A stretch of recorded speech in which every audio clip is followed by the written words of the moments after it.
Okay, welcome to Icarus. So I would like to explain first the modules inside this software. So first I have the resident database and I have the admission database. Magkahiwalay sila because one resident may be admitted once or twice or 3 times. So the admission might have different parameters like admission date, termination date, or maybe the fee. So the second admission may be different from the first admission. So that's another contract, that's another term. So that's another record. And this is the payment. Of course, lahat ng bayad dito nire-record. It is recorded by the admin assistant and verified by me. This is the inquiry log. So dito lahat natin i-record instead of having a logbook. So we might as well have it electronically logged so the records can be shared and we don't have to buy logbooks. At least we could save some papers and we could practically search for a particular inquiry faster, and we could keep track of the progress of each inquiry. So I will explain every module in detail in the next video. And this is the vendors database. So dito natin i-input yung mga suppliers natin. And the requests are for delete. And the delete. And the request is for the assertions.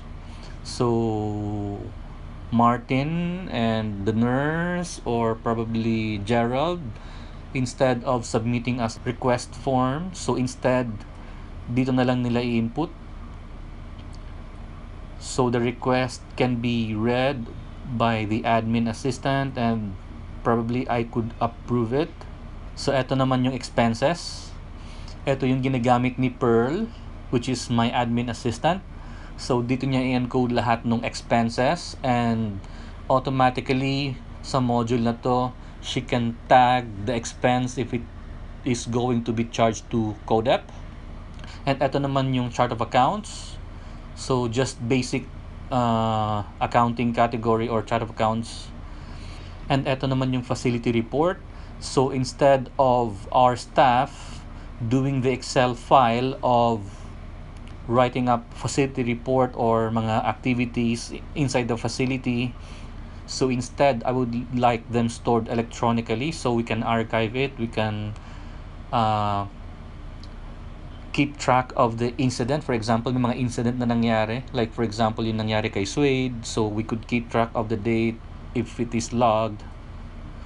And then eto naman yung resident activity. Eto yung mga progression ng mga resident, like na promote, na back to reflectee, something like that. And eto naman yung assertion category. So it's like chart of accounts, but this is different. It is just used for assertion. And of course, eto yung pinaka-importante sa mga admin. This is where we see reports like collectibles report or mga balances, expenses, payments, summary, and everything. So I will explain in the next video the details of each module. Okay, as I've mentioned before, this software is a user level security. So meaning to say each user has their own access rights and privileges. And for this example, I will log in as Martin. So hindi ko man nilagyan ng password para mabilis. So I am currently logged in as Martin, as you can see in my front page. So today is August 29. And let's say, for example, I would like to access some chart of accounts. Okay, he is not permitted to access that. Only admin assistant has access to that, and me, of course. But Martin probably can input inquiries in the inquiry log and facility report as well, and request. For the admission, he may have a permission to access it, but limited permission. For example, here I cannot see any treatment fee, balances, and everything because all he has are access to probably attachments, communication logs. That's it. So I will log in as a super user which has access to all, so I can do a better demonstration in the next video.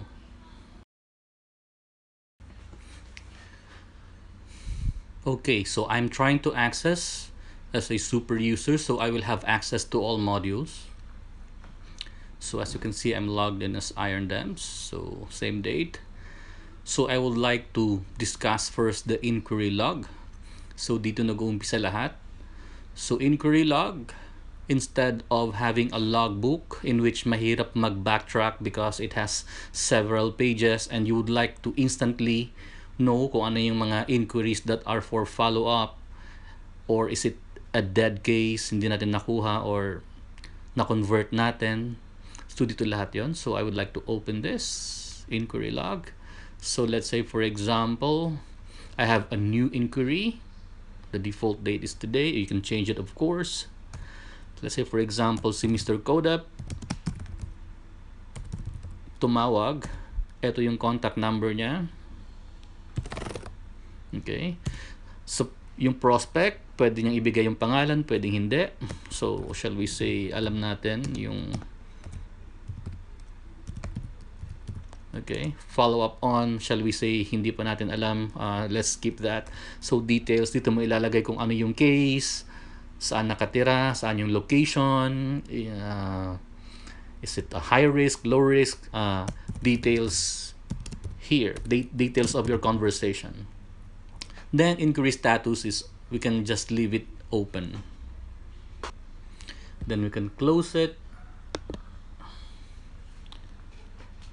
So it is automatically saved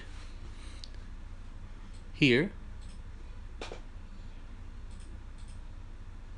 Inquiry number 5. So let's say today is September 1. Tumawag ulit sila. So we can just bring up the inquiry and we can just double click it here.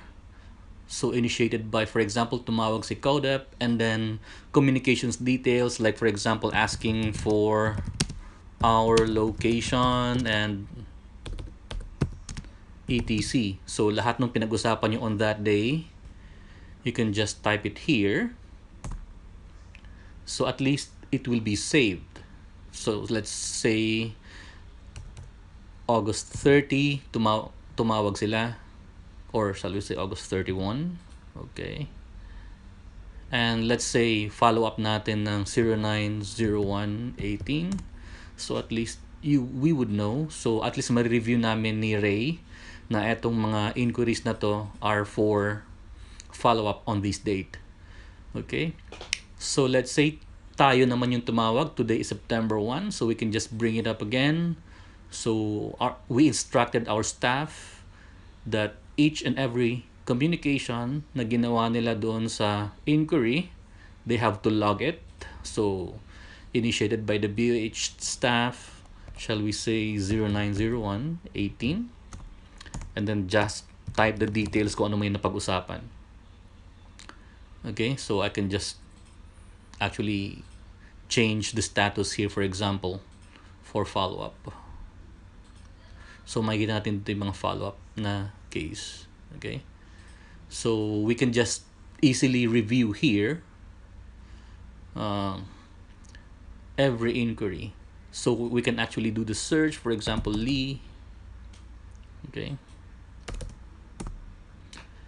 so if we have converted the case, so we can just double click on it, and then case is closed, converted. So nakuha natin, na-retrieve natin. So we can mark each and every inquiry here. So at the end of the day, we can have a statistics kung ilan sa mga inquiries natin yung na-convert natin. So at least we can effectively gauge our performance based on this. So mas madali siyang i-gauge kapag electronic rather than a logbook. Okay. So after inquiry, ito naman yung resident information. So I have here a data entry, just a basic for resident information. So shall we say Chu, Kim,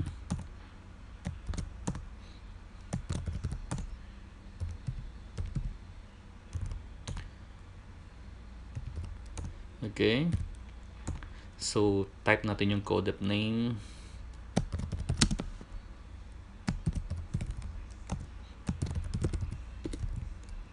Contact number. Okay, so hindi ko nilagay yung ibang fields, but of course we can add more important fields na gusto nating idagdag. But since meron naman silang form na fill upan by pen and paper, so I can just attach that instead of retyping it. So basically what I need to get are the most important details na laging ginagamit natin all throughout the admission process. So I can show you later how to attach those files sa admission information. So it's very easy to type. So it's very easy to add a resident information like that. Okay, so next naman natin is the admission information. For example, here I have admission here. So let's say si Kim Chu, we accepted and we retrieved it. So hanapin mo lang siya dito. So admission date, shall we say 08/29/18. Hindi pa natin alam yung termination date. Is active, yes. Stop TF billing, no. This is a treatment fee billing. So meron akong automatic job that generates treatment fee every month. Depende sa parang monthsary. Okay. So you can put here notes, and of course kung ano man yung remarks na pwede mong ilagay.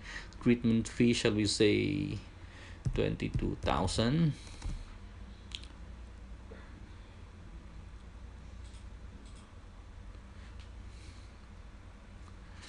Okay. So meron na akong admission. Admission information is here. So inside the admission information, so merong treatment fee, assertions, payment history, attachments, vital signs, communication log. So eto, okay, in the interest of time, actually it will automatically generate every hour yung treatment fee. So instead of waiting for an hour, I will just type it instead.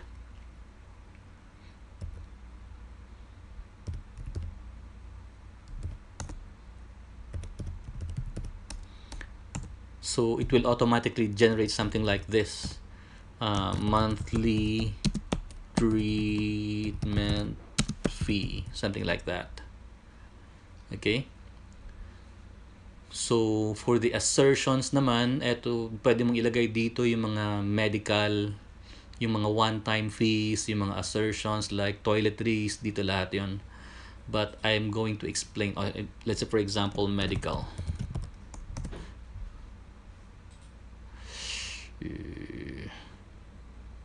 Hanap ko lang dyan ng category 12,000.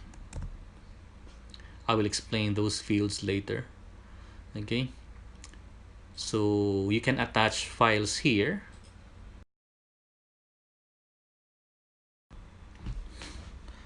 Okay, and eto naman yung mga attachments. So dito mo i-attach yung mga contracts, yung mga personal information, waivers and everything, so you can have it electronically stored.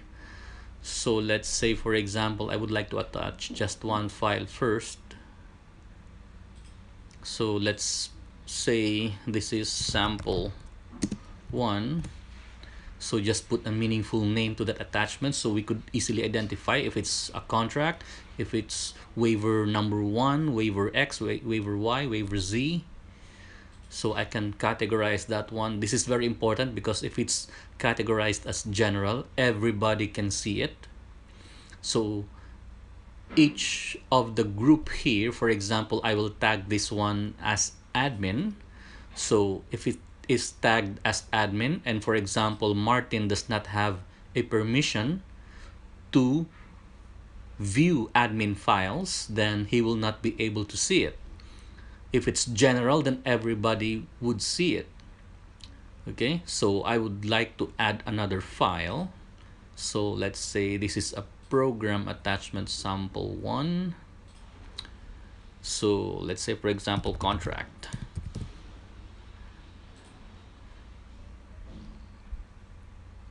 Okay, I will attach it, let's say, for example, program. So of course admin, it may be related to admin, but for this example I will just tag it as program. Okay, so when I log in as Martin, I will not be able to see that one. So I will log in as Martin.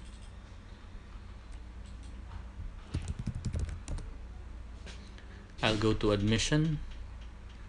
I'll go to Kim Chu, attachments. So I will just see program related attachments. So I can view that file.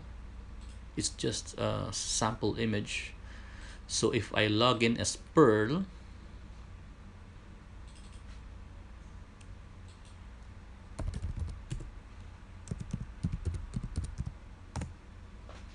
go to admission, Kimchu, attachments. So I can just see admin related attachment. I can view the file.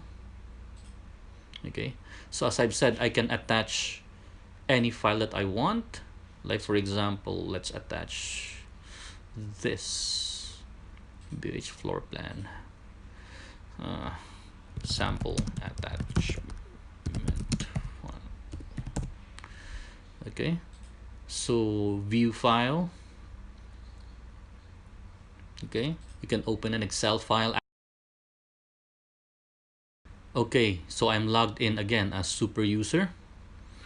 So I would like to explain the other tabs. Here are the assertions, payment history kung nagbayad siya, vital signs for the medical team, and communication log. For example, mga constant follow-ups din natin ilagay about specific admission.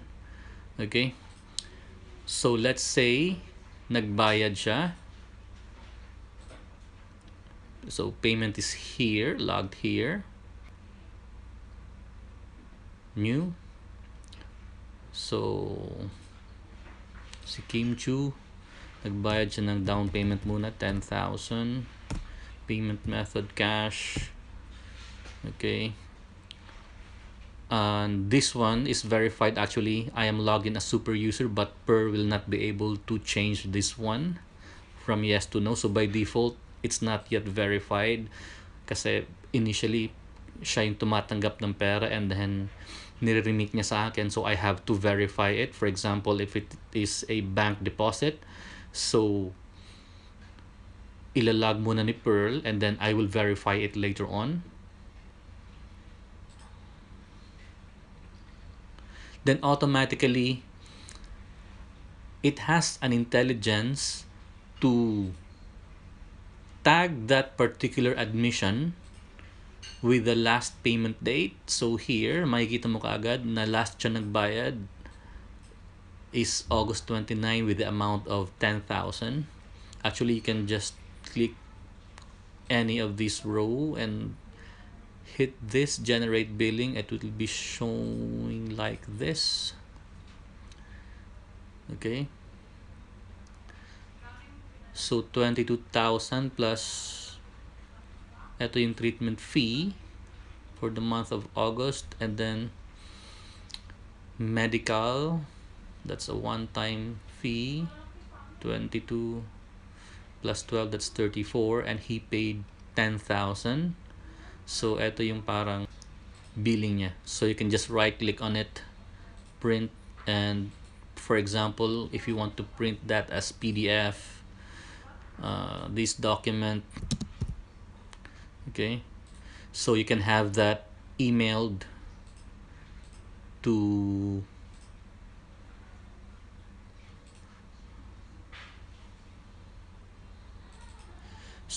this emailed to the CODEP. So meron na tayong parang billing.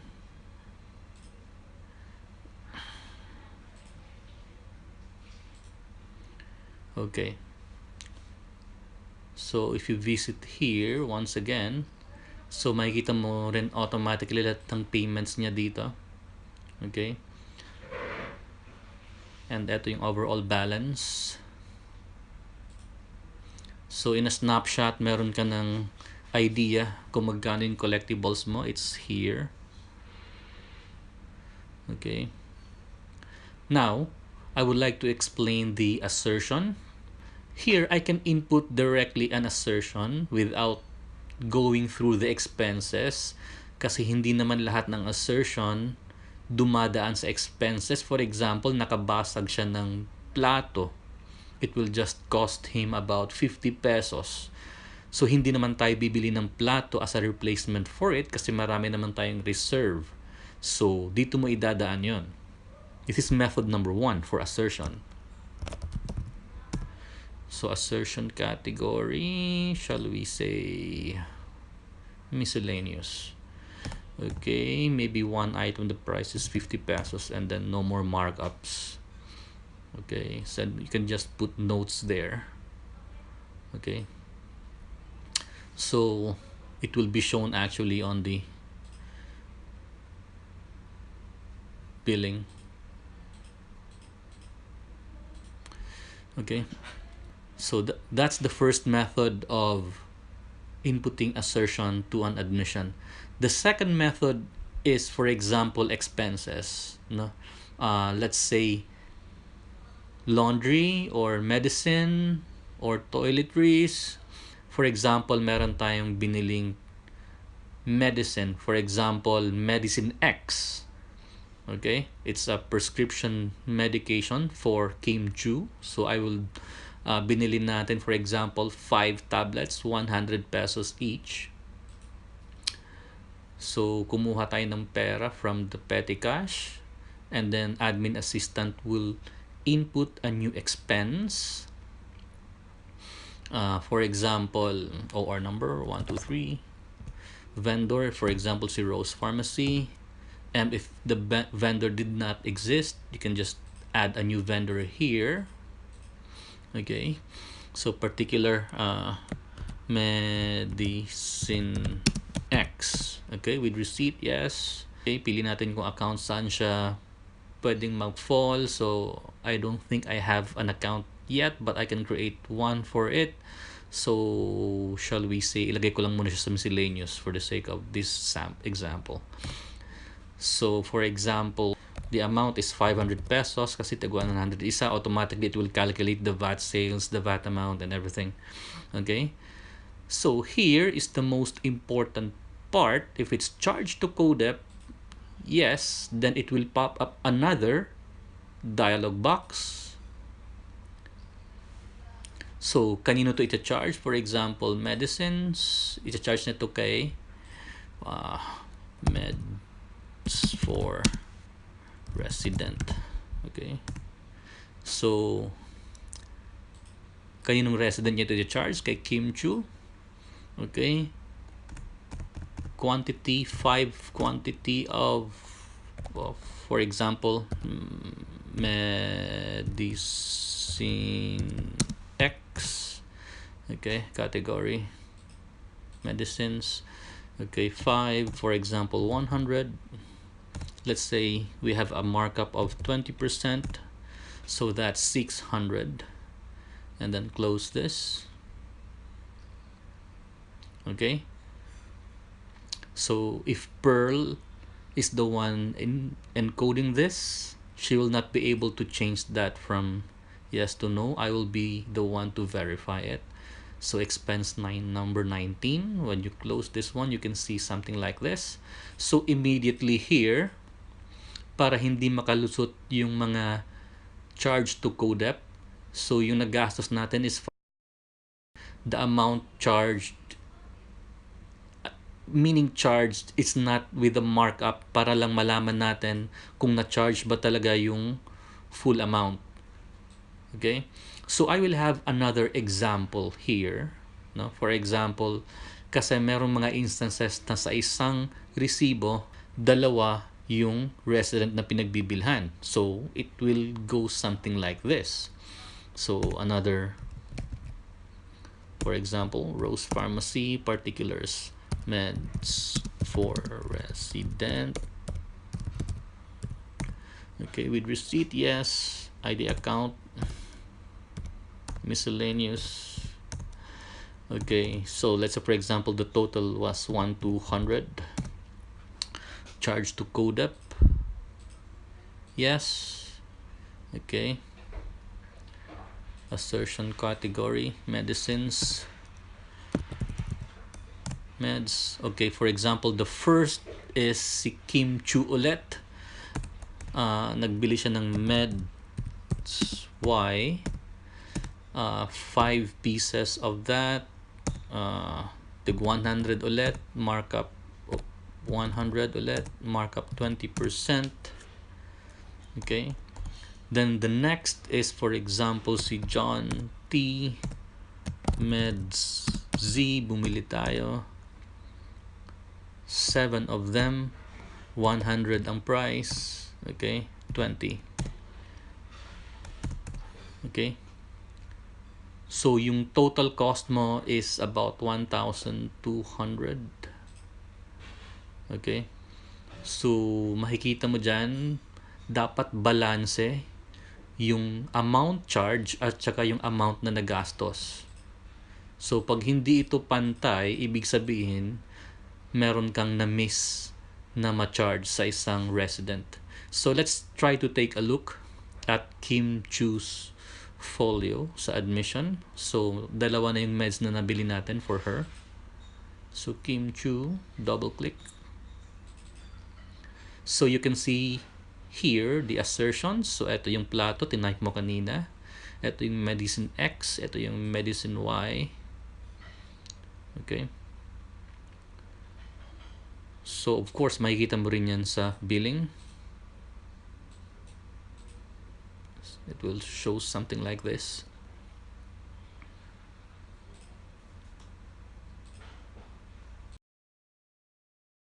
Okay, so eto naman, explain ko ng konti yung expenses. Okay, so basically you can filter the dates here, or you can simply put, like for example, lahat ng purchases mo sa Rose Pharmacy, you can do that. Okay, clear filter. Okay, so you can do that on everything here. For example, the balances greater than 100,000, you can do that here. Greater than 100,000. Okay, clear filter. So basically, ito is just vendors. It's very simple. Vendors database. This is the request module. So ito yung ginagamit sa loob ng mga program, nurses, and everybody. So dito sila nagre-request ng mga items on what they would like. For example, date nila 09/01/18, requested by Gerald, for example, and then details of the request, kung ano man yung na-request nila. Kung meron silang estimated budget, the better. And then approved by, I can just be the one to approve it. Okay, so it will be logged as new request, and in my computer I can pick it up And for example, I would mark it as being reviewed, and then automatically on Gerald's computer, it will show as being reviewed or declined or approved or something like that. It's very simple. Okay, so eto yung facility report that I have seen our staff are doing. So basically, I just automated this kasi masyado ng maraming tabs. So instead of typing it in an Excel form, and eto naman yung residence database.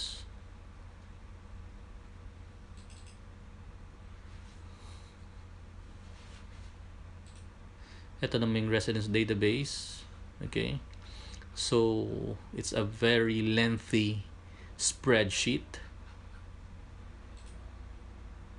Okay, so instead of that, I just have here a facility report. Medyo napakasimple lang.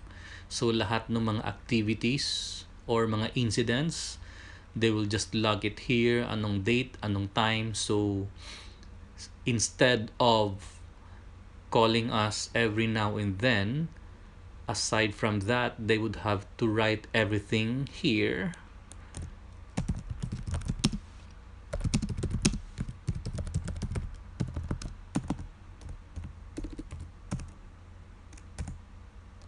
Let's say, for example, family nakaakyat na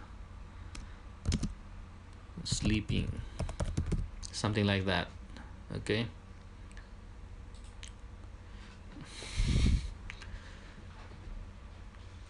So it's the same thing here sa resident activity. Very simple. So for example, si Kim Chu, for example lang, may position siya, for example, promoted as expediter or whatever position, promoted as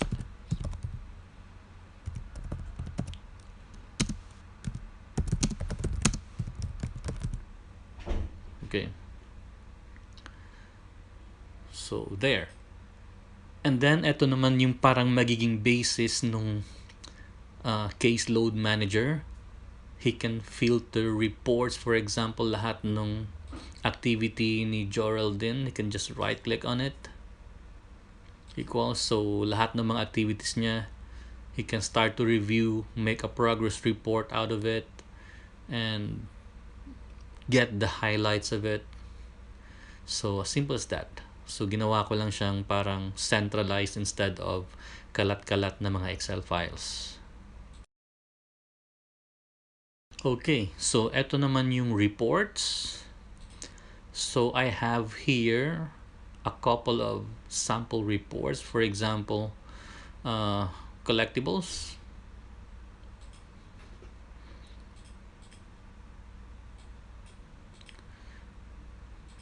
So you can print it, of course, or you can export it as PDF. You can do that.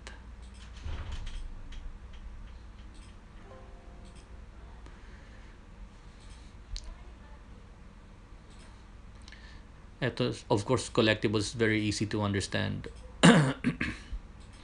It's just a summary of all the balances, and of course, the most important is yung kailan sila huling nagbayad.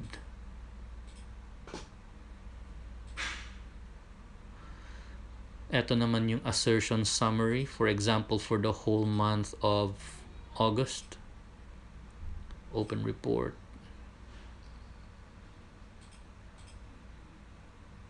So makikita mo dito yung mga assertions mo for Kim Chu. So makita mo as well as the margin is there.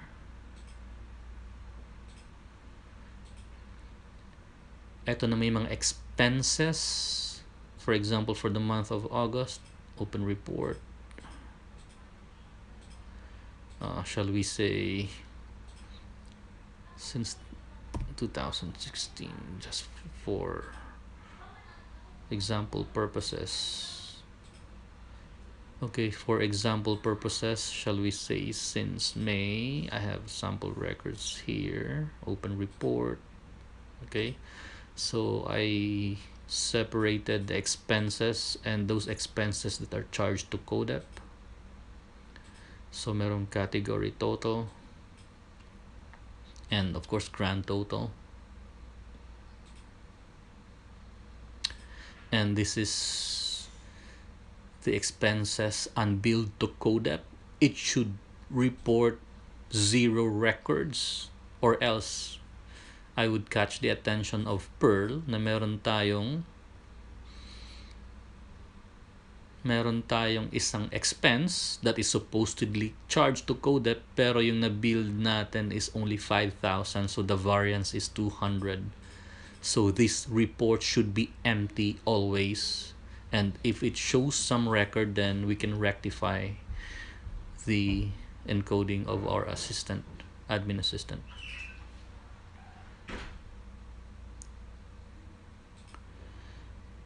And here expenses per month, for example, I am on year 2018, it will automatically show something like this, grouped per month, yung mga expenses March, April, May, June, July, August. Of course I have a very low numbers because I don't have much data. And on the opposite side, ito naman yung payments per month. So basically, yung mga natanggap nating payments based on date posted. And then I have here payments collected by date range. This is the detail of the payment instead of monthly.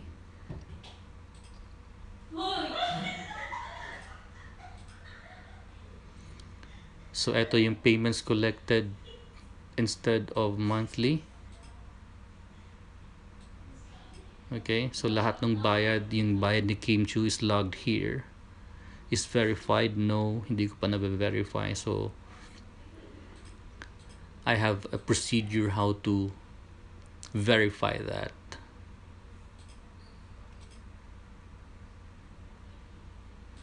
So ito yung mga sample reports, and we can add whatever reports that we would like or